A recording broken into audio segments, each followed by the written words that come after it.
Hello வணக்கம். இப்போது கருவேப்பிலை சாதம் எப்படி செய்யுதுன்னு பார்க்கலாம். உடம்புக்கு ரொம்பவே நல்லது. கருவேப்பிலையில் நார்ச்சத்து நிறையா இருக்குது, அயன் நிறையா இருக்குது, முடி வளர்ச்சிக்கு ரொம்பவே இருக்கும். அதுக்கு நல்ல ஃப்ரெஷ்ஷான கருவேப்பிலையும் புளியும் எடுத்துருக்கு. கருவேப்பிலையை நல்லா அலசி தண்ணி நல்லா வடித்து வச்சுக்கணும். 2 ஸ்பூன் அளவுக்கு உளுத்தம்பருப்பு, 2 ஸ்பூன் கடலைப்பருப்பு, 1 ஸ்பூன் மிளகு, 1 ஸ்பூன் சீரகம், கொஞ்சம் வேர்க்கடலை, எள்ளு, பெருங்காயத்தூள், 2 காஞ்ச மிளகாய் எடுத்துருக்கோம். காரத்துக்கு ஏற்ற மாதிரி காஞ்ச மிளகாய் எடுத்துக்கலாம்.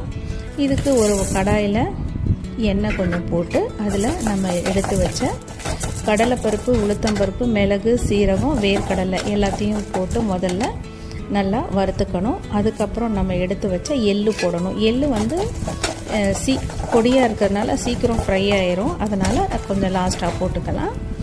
அதுக்கப்புறம் நம்ம எடுத்து வச்ச புளியும் போட்டு நல்லா வதக்கிக்கலாம். இப்போ காஞ்ச மிளகாயும் போட்டு நல்லா வதக்கிக்கலாம். பெருங்காயத்தூள் கடைசியாக போட்டுக்கலாம், அப்போ தான் வாசனை ரொம்ப நேரம் இருக்கும்.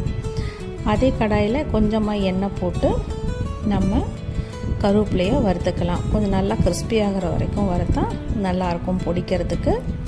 எல்லாத்தையும் மிக்ஸி ஜாரில் போட்டு நல்லா பொடிச்சு வச்சுக்கலாம். பொடிச்சு வச்சதை சூடு ஆறுற மாதிரி ஒரு பேப்பர்லையாவது தட்டுலையாவது போட்டு நல்லா ஆற வச்சுக்கலாம். இப்போது இதை சாதத்தில் எப்படி மிக்ஸ் பண்ணோன்னா அதுக்கு ஃபஸ்ட்டு கொஞ்சம் தாளிச்சுக்கிட்டால் இன்னுமே ரொம்ப நல்லாயிருக்கும். அப்படியே வெறும்னு போட்டு கிளறிக்காமல் ஒரு கடாயில் எண்ணெய் போட்டு கடுகு, உளுத்தம்பருப்பு, கடலைப்பருப்பு, உளுத்தம்பருப்பு, மிளகாய் வத்தல் போட்டு கொஞ்சமாக கருவேப்பிலை, வாசனைக்கு ஏற்கனவே பொடி தான் இருந்தாலும் கொஞ்சம் கருவேப்பிலை போடும்போது பார்க்க நல்லாயிருக்கும்.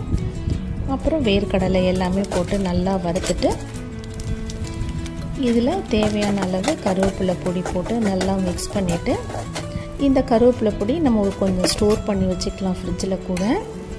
அதுக்கு கொஞ்சமாக சாப்பாடு நம்ம பொடி எடுத்துருக்க அளவுக்கு தேவையான அளவு சாதம் போட்டு நல்லா மிக்ஸ் பண்ணி வச்சுக்கலாம். இது லஞ்ச் பாக்ஸ் ரெசிபிக்கு ரொம்ப சூப்பரான ஹெல்த்தியான ஒரு சாதம். இது கூட நீங்கள் உருளைக்கிழங்கு, எக்கு அந்த மாதிரி சைட் டிஷ் வச்சுக்கலாம். செஞ்சு பார்த்துட்டு எப்படி இருக்குன்னு சொல்லுங்கள். தேங்க்யூ ஃபார் வாட்சிங்.